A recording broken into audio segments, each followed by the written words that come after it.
ते पाणी गोळा करायचं बाहेर वाढला नाही केलेलं पडलं बोर आणायला लावून गेला होता ना पहिल्या वर्षी कमी पाणी लागलं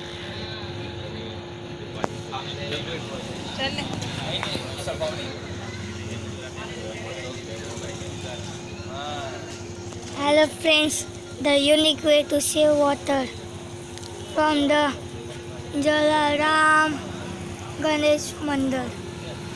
It is the best way to save rainwater and to keep our environment clean.